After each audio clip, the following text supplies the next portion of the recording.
कोई कंपनी ऐसी भी हो सकती है क्या जिसके प्रोडक्ट्स का इस्तेमाल दुनिया की आधी आबादी लगभग हर दिन करती हो? चाहे आप सुबह उठते ही क्लोजअप से ब्रश करें, नहाते समय लाइफ बॉय या लक्स का इस्तेमाल करें, बालों में सनसिल्क या क्लीनिंग प्लस लगाएं, या फिर कपड़े धोने के लिए सर्फ, व्हील या रिन का यूज करें। और अगर नहाकर निकल गए हो तो फिर पॉन्ड्स लगाइए या फिर ग्लो एंड लवली। प्रोडक्ट एक ही कंपनी का बिकने वाला है, नाम है हिंदुस्तान यूनिलीवर लिमिटेड। और सिर्फ आप ही नहीं बल्कि आप जैसे 3.5 अरब लोग हर रोज यूनिलीवर का कोई ना कोई प्रोडक्ट इस्तेमाल करते हैं, क्योंकि ये कंपनी आज दुनिया के 190 से भी ज्यादा देशों में ऑपरेट करती है, या फिर हम कह सकते हैं कि पूरी दुनिया में ही, क्योंकि टोटल देश ही 195 है। पर सवाल ये उठता है कि साबुन बेचने से शुरू हुई एक मामूली सी कंपनी आखिर इतनी बड़ी कैसे हो गई कि आज पूरी दुनिया पर राज कर रही है। नाम से स्वदेशी लगने वाली यह कंपनी क्या वाकई में इंडियन है, या फिर इसकी सच्चाई कुछ और ही है? और सबसे जरूरी बात, इस मुकाम तक पहुंचने के लिए HUL को क्या क्या स्ट्रगल्स और लीगल बैटल्स फेस करने पड़े हैं, सब कुछ हम बहुत डिटेल में जानने वाले हैं आज के इस वीडियो में। तो दोस्तों, हिंदुस्तान यूनिलीवर लिमिटेड को पूरी तरह से समझने के लिए हमें समय का पहिया घुमाकर 1885 में जाना होगा, जहां ब्रिटेन में रहने वाले दो भाई विलियम हेस्केथ लीवर और जेम्स डॉर्सी लीवर एक साथ मिलकर लीवर ब्रदर्स नाम की एक कंपनी शुरू करते हैं। ये कंपनी सनलाइट नाम से साबुन बनाती थी, जो कि इंग्लैंड के साथ साथ इसके आसपास के देशों में भी काफी पॉपुलर था। असल में ये साबुन एक क्लीनिंग प्रोडक्ट होने के साथ साथ समाज में हाइजीन और हेल्थ का भी मैसेज देता था, जो कि लोगों को खूब पसंद आता। इसके बाद 1888 में कोलकाता के पोर्ट पर सनलाइट साबुन से भरे बक्से उतारे जाते हैं और यहीं से लीवर ब्रदर्स की इंडिया में एंट्री होती है। अभी कुछ ही समय बीता था कि ये साबुन भारतीय लोगों के बीच में भी खूब पॉपुलर हो जाता है, और इसी कामयाबी को देखते हुए 1885 में लीवर ब्रदर्स यहाँ अपने दूसरे प्रोडक्ट लाइफ बॉय को भी लॉन्च कर देते हैं। और दोस्तों, इन दोनों ही प्रोडक्ट्स के लिए कंपनी को लोगों से बहुत ही अच्छा फीडबैक मिलता है, और इस कामयाबी को देखते हुए ही लीवर ब्रदर्स अपने इस बिजनेस को एक्सपेंड करने में लग जाते हैं। लेकिन इनके सामने सबसे बड़ी प्रॉब्लम आती है रॉ मटेरियल्स, खासकर पाम ऑयल की, जिसका इस्तेमाल साबुन बनाने के लिए किया जाता था। चलिए फिलहाल अब हम आते हैं नीदरलैंड्स में, जहां इसी टाइम पर दो बिजनेसमैन जर्गेंस और वॉन डेन बर्ग मार्जरीन का बिजनेस कर रहे होते हैं। बेसिकली मार्जरीन एक प्लांट बेस्ड फैट होता है, जिसे हमारे देश में डालडा के नाम से जाना जाता है। उस टाइम पर मार्जरीन के बिजनेस में बहुत ज्यादा कंपटीशन हुआ करता था। यही वजह थी कि जुर्गेंस और वॉन डेन बर्ग 1927 में अपनी अपनी कंपनियों को एक साथ मर्ज कर देते हैं, और फिर जो नई कंपनी बनाई जाती है उसका नाम रखा जाता है मार्जरीन यूनि। और फिर इसके 2 साल बाद सितंबर 1929 में लीवर ब्रदर्स और मार्जरीन यूनि एक दूसरे के साथ हाथ मिलाकर यूनिलीवर लिमिटेड की शुरुआत कर देते हैं। अब आप सोच रहे होंगे कि साबुन बनाने वाली कंपनी और मार्जरीन बनाने वाली कंपनी का आपस में कनेक्शन क्या हो सकता है? असल में दोस्तों, भले ही ये कंपनीज अलग अलग इंडस्ट्रीज से थी, लेकिन इन दोनों के बीच में एक चीज कॉमन थी, पाम ऑयल। साबुन बनाने के लिए भी पाम ऑयल की जरूरत होती थी और मार्जरीन के लिए भी, लेकिन उस टाइम पर पाम ऑयल की भारी किल्लत थी और इसे एक बड़े लेवल पर कलेक्ट करना बहुत ज्यादा मुश्किल काम हुआ करता था। ऐसे में इन दोनों कंपनियों ने अपने प्रॉफिट्स और रिसोर्सेज को मिलाकर पाम ऑयल प्लांटेशन का फैसला लिया, और फिर इस कदम के साथ ही यूनिलीवर लिमिटेड का ग्लोबल एक्सपेंशन काफी तेज हो गया। कुछ ही सालों के अंदर ये कई नई नई कंट्रीज में एंटर कर चुके थे, और इंडिया में तो वो अपना प्रोडक्ट एक्सपोर्ट कर ही रहे थे। मतलब कि इस टाइम पर एक तरफ भारत में अंग्रेजों से आजादी के लिए संघर्ष चल रहा था, लेकिन दूसरी तरफ ब्रिटिश कंपनियां यहाँ अपने बिजनेसेस को मजबूत करने में लगी हुई थी। और फिर इसी टाइम पीरियड के ही आसपास यानी 1931 में यूनिलीवर भारत के अंदर अपनी पहली कंपनी स्टैब्लिश करता है, जिसका नाम हिंदुस्तान वनस्पति मैन्युफैक्चरिंग कंपनी रखा जाता है। ये कंपनी डालडा नाम से वनस्पति घी बनाती थी, जो कि असली देसी घी का सस्ता अल्टरनेटिव था। अब डालडा इंडिया में कितना सक्सेसफुल हुआ था, शायद यह एक्सप्लेन करने की मुझे जरूरत नहीं होगी, क्योंकि मैंने इस टॉपिक के ऊपर अलग से एक डिटेल्ड वीडियो बनाई हुई है, जिसका लिंक आपको डिस्क्रिप्शन में मिल जाएगा। हालांकि डालडा को इंडिया में जो सक्सेस मिली थी, वहां तक पहुंचना यूनिलीवर के लिए आसान बिल्कुल भी नहीं था, क्योंकि इस दौरान इंडिया में स्वदेशी मूवमेंट अपने चरम पर था, जिसके तहत महात्मा गांधी और उनके सपोर्टर्स ने ब्रिटिश प्रोडक्ट्स का बायकॉट करना शुरू कर दिया था। स्वदेशी मूवमेंट की वजह से साबुन, एडिबल ऑयल और इन जैसे बहुत से प्रोडक्ट्स भारत के अंदर ही बनाए जाने लगे, जिससे कि थोड़े लो क्वालिटी के होने के बावजूद भारतीय लोग इन्हें ही यूज करते थे। और दोस्तों, इस आंदोलन की वजह से यूनिलीवर के सेल्स में भी भारी गिरावट आ गई थी। और फिर यही सब देखते हुए यूनिलीवर ने लोकल मैन्युफैक्चरिंग की तरफ कदम बढ़ाया। मई 1934 में उन्होंने मुंबई के अंदर अपनी पहली सोप फैक्ट्री खोली ताकि इंडिया में मैन्युफैक्चरिंग और एम्प्लॉयमेंट अपॉर्चुनिटीज देकर बायकॉट के इन्फ्लुएंस को कम किया जा सके। इसके अलावा इंडिया में लोकल मैन्युफैक्चरिंग शुरू करने का एक रीजन यह भी था कि ब्रिटेन से इंपोर्ट करने की वजह से इनके साबुन की कीमत काफी बढ़ जाती थी और इस इंपोर्टेड प्रोडक्ट को इंडिया के ज्यादातर लोग अफोर्ड नहीं कर पाते थे। इसीलिए यूनिलीवर ने इस स्ट्रैटेजी की मदद से देसी पहचान बनाने की कोशिश की, साथ ही कम कीमत में प्रोडक्ट उपलब्ध कराकर इसने एक लार्ज कस्टमर बेस को टारगेट किया, जो कि कंपनी के लिए काफी प्रॉफिटेबल साबित हुआ। इसके बाद 1935 में उन्होंने इंडिया के अंदर अपनी तीसरी कंपनी यूनाइटेड ट्रेडर्स लिमिटेड की शुरुआत की, जो कि कपड़े, मेटल और केमिकल्स का इंपोर्ट एक्सपोर्ट करती थी। इसके बाद आया 1956, जब हिंदुस्तान वनस्पति manufacturing company, liver brothers India और यूनाइटेड ट्रेडर्स लिमिटेड, इन तीनों को ही मर्ज करके हिंदुस्तान लीवर लिमिटेड का गठन किया गया। हालांकि जून 2007 में ये नाम बदलकर हिंदुस्तान यूनिलीवर लिमिटेड यानी कि HUL कर दिया गया था।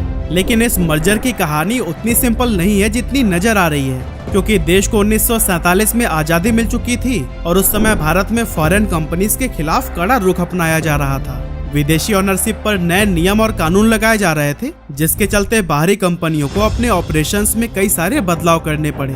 इसी से ही परेशान होकर यूनिलीवर ने इन तीनों कंपनीज को आपस में मिला दिया और हिंदुस्तान यूनिलीवर लिमिटेड में इंडियंस को 10% इक्विटी दे दी गई, ताकि कंपनी के ऊपर लगा विदेशी ऑनरशिप का धब्बा हटाया जा सके। साथ ही इन्होंने पहली बार प्रकाश टंडन नाम के एक ऐसे आदमी को कंपनी का डायरेक्टर बनाया जो कि इंडिया से थे। इतना ही नहीं, 1955 तक कंपनी में इतने सारे भारतीयों को हायर किया जा चुका था कि इसके 65% मैनेजर्स इंडिया के ही हुआ करते थे। इस तरह से कंपनी ने एक इंडियन ब्रांड के रूप में अपनी पहचान बनाने की कोशिश की।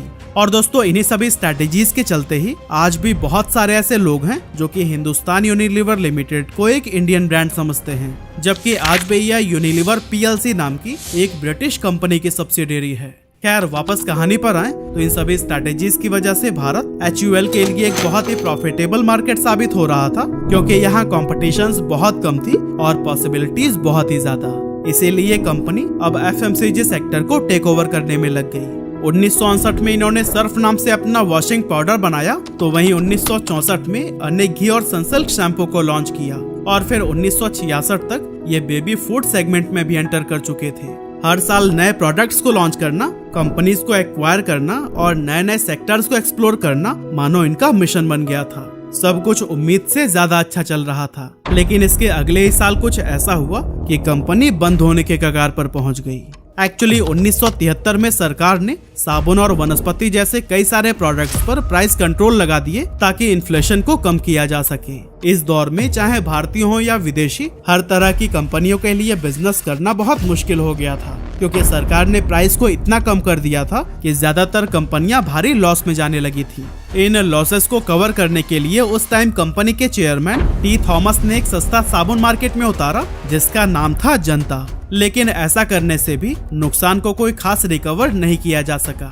लकीली कुछ समय बाद इंडियन गवर्नमेंट ने इस प्राइस कंट्रोल को खुद ही हटा दिया, जो कि HUL के लिए एक बहुत बड़ी राहत साबित हुई, क्योंकि टी थॉमस का कहना था कि अगर ये प्राइस कंट्रोल कुछ और समय तक चलता तो HUL को भारत से एग्जिट लेना पड़ सकता था। खैर, इस प्रॉब्लम से तो वो निकल गए, लेकिन इसके बाद कुछ ऐसा हुआ जिसने कंपनी को और भी बड़ी प्रॉब्लम में डाल दिया।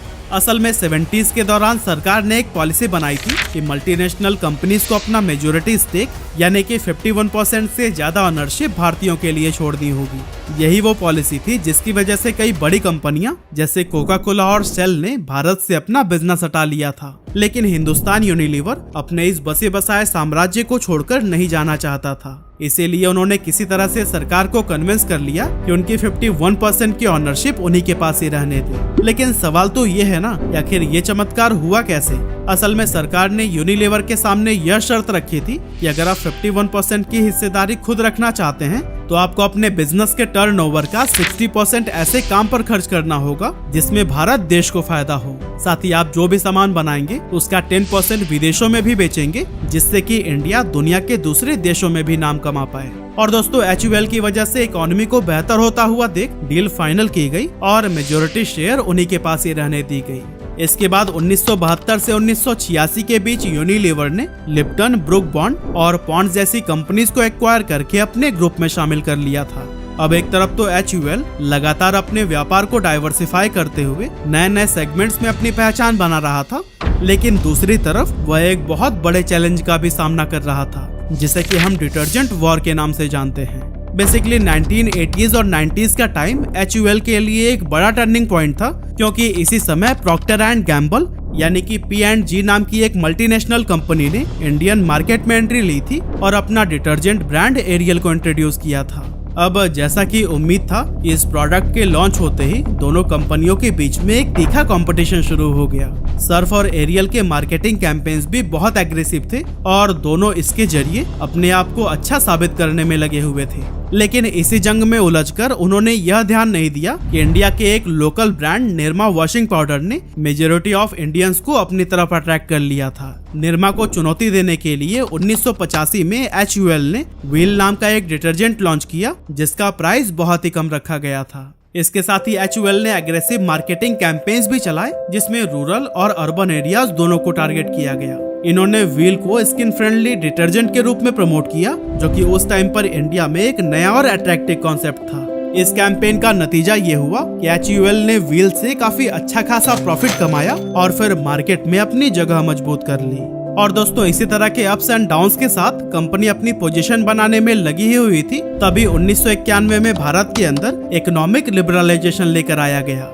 इसके साथ ही HUL के लिए भारत में हजारों अपॉर्चुनिटीज के रास्ते खुल गए, क्योंकि उस समय सरकार ने उन सभी नियम कानून को खत्म कर दिया था जो कि विदेशी कंपनियों के लिए भारत में बिजनेस करना मुश्किल बना रहे थे। इसका फायदा उठाने के लिए हिंदुस्तान यूनिलीवर ने नए नए बिजनेस एरियाज में अपना एक्सपेंशन और भी तेज कर दिया। एग्जाम्पल के लिए 1993 में इसने टाटा ऑयल मिल्स कंपनी को अपने साथ में मर्ज कर लिया, जो कि अपने पॉपुलर सोप ब्रांड हमाम के लिए जाना जाता था। यह मर्जर भारत की कॉर्पोरेट हिस्ट्री का एक बहुत बड़ा इवेंट था, क्योंकि टाटा ग्रुप उस समय भी भारत के सबसे बड़े और रेस्पेक्टेड बिजनेस हाउसेज में से एक था। हालांकि ये मर्जर HUL के लिए फाइनेंशियली रिस्की डिसीजन था, क्योंकि टाटा ऑयल मिल्स का बिजनेस उस समय घाटे में चल रहा था। इसके अलावा इस मर्जर के दौरान एम्प्लॉयज और शेयर होल्डर्स के बीच काफी प्रोटेस्ट और डिस्प्यूट्स भी हुए थे, क्योंकि मर्जर के चलते कई सारे लोगों को नौकरी से निकाल दिया गया था। अब दोस्तों, भले ही हिंदुस्तान यूनिलीवर के लिए टाटा ऑयल मिल्स के साथ में शुरुआती अनुभव उतना अच्छा नहीं रहा, लेकिन कुछ समय बाद यही टाटा ऑयल मिल्स HUL की बिजनेस एफिशिएंसी को बढ़ाने और FMCG सेक्टर में मजबूत पकड़ बनाने में मददगार साबित हुआ। इसके अलावा HUL ने यूबी ग्रुप की किसान कंपनी और कैडबरी इंडिया की डोलॉप्स आइसक्रीम को भी 1993 में ही एक्वायर किया था।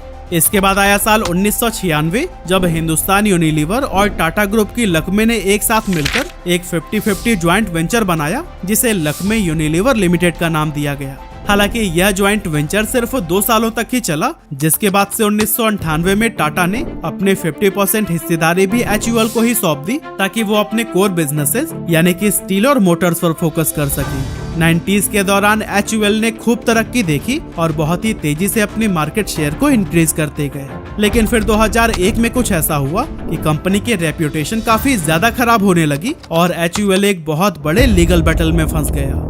एक्चुअली तमिलनाडु के एक हिल स्टेशन कोडाईकनाल में HUL की एक फैक्ट्री थी, जहां 1980s से ही मरकरी थर्मामीटर्स बनाने का काम होता था। ये थर्मामीटर्स ज्यादातर यूनाइटेड स्टेट्स और यूरोप में एक्सपोर्ट किए जाते थे। लेकिन समस्या तब शुरू हुई जब फैक्ट्री के अंदर थर्मामीटर्स टूटते थे या फिर प्रोडक्शन के दौरान बचा हुआ मरकरी जो निकलता था उसे आसपास के जंगलों में डंप कर दिया जाता था। इससे न सिर्फ मिट्टी और पानी बल्कि लोकल एनवायरनमेंट भी जहरीला हो गया। यहाँ तक कि मरकरी वेपर्स भी फैक्ट्री के आसपास के वातावरण में फैलने लगे और सीधे इंसानों और जानवरों के कांटेक्ट में आ गए। इसके चलते वहाँ की लोकल कम्युनिटीज अलग अलग बीमारियों की चपेट में आने लगी, लोगों को सांस लेने में दिक्कत होने लगी, साथ ही किडनी और लिवर से संबंधित प्रॉब्लम्स का भी उन्हें सामना करना पड़ा। यहाँ तक कि जो बच्चे नए नए पैदा हो रहे थे उन पर भी इस पोल्यूशन का असर दिखने लगा था। लेकिन सबसे ज्यादा नुकसान तो उन लोगों को हुआ जो कि इस फैक्ट्री में काम कर रहे थे। इन वर्कर्स को मरकरी पॉइजनिंग की वजह से न्यूरोलॉजिकल डैमेज हुए, जिससे उनकी मेमोरी, सोचने की क्षमता और शरीर का बैलेंस खराब हो गया। ये सारी समस्या जब और भी ज्यादा बढ़ने लगी तो फिर लोगों ने 2001 में HUL के खिलाफ प्रोटेस्ट करना शुरू कर दिया और फिर इस कंपनी पर इतना दबाव बनाया गया कि उन्हें अपनी फैक्ट्री बंद ही करनी पड़ गई।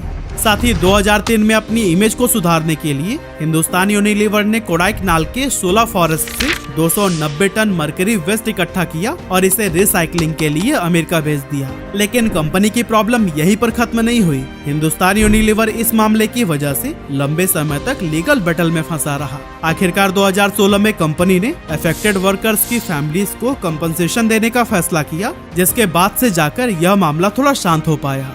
लेकिन ऐसा नहीं था कि इस बीच HUL ने कोई तरक्की ही नहीं की। 2007 में ब्रुक बॉन्ड और सर्फ एक्सेल ने 1000 करोड़ रुपए की बिक्री का आंकड़ा पार कर दिया था, तो वहीं 2008 में व्हील ने 2000 करोड़ रुपए के सेल्स का माइलस्टोन अचीव करके सभी को हैरानी में डाल दिया था। इसी दौरान HUL ने रूरल मार्केट में भी अपनी प्रेजेंस को बढ़ाया। गांव के लिए छोटे और सस्ते डिटर्जेंट पैक लॉन्च किए, जिससे कि रूरल एरिया में भी उनका एक स्ट्रॉन्ग कस्टमर बेस तैयार हो गया। अब दोस्तों, इस समय तक हिंदुस्तान यूनिलीवर इंडिया की FMCG इंडस्ट्री में लीडिंग पोजीशन एंजॉय कर रही थी, लेकिन तभी एक बार फिर यह कंपनी लोगों के निशाने पर आ गया और एक बड़ी कंट्रोवर्सी में फंस गया। मामला था फेयर एंड लवली का, जो कि देश की सबसे ज्यादा बिकने वाली फेयरनेस क्रीम थी। लोगों का मानना था कि ये क्रीम समाज में कलर डिस्क्रिमिनेशन और जेंडर स्टीरियोटाइप को बढ़ावा देती है, जैसे कि सफलता के लिए लड़कियों का गोरा होना जरूरी ही है। और फिर ब्लैक लाइव मैटर्स जैसे ग्लोबल मूवमेंट ने आग में घी डालने का काम किया और विरोध इतना ज्यादा बढ़ गया कि आखिरकार 2020 में HUL को इस क्रीम का नाम बदलकर ग्लो एंड लवली करना पड़ा। और अब कंपनी का मानना है कि वो फेयरनेस की जगह ग्लो और हेल्थी स्किन को प्रमोट करते हैं। इसी साल यानी कि 2020 में ही HUL ने GSK कंज्यूमर हेल्थ केयर को अपने साथ मर्ज कर लिया और इस मर्जर के चलते ही हॉर्लिक्स और बूस्ट भी हिंदुस्तान यूनिलीवर का हिस्सा बन गए। और दोस्तों, इन्हीं सभी एक्विजिशंस और मर्जर्स का ही नतीजा है कि फाइनेंशियल ईयर 2023-24 में हिंदुस्तान यूनिलीवर का टर्नओवर करीब 60,000 करोड़ रुपए के मार्क को छू गया था और सितंबर 2024 तक इसका मार्केट कैप भी 7 ट्रिलियन रुपीस से ज्यादा हो चुका है, जो कि इसे दुनिया की सबसे वैल्यूएबल कंपनीज में से एक बनाता है। आज अपने quality products, strong customer relationship और सोशल रिस्पॉन्सिबिलिटीज के जरिए हिंदुस्तान यूनिलीवर हर घर में अपनी जगह बना चुका है।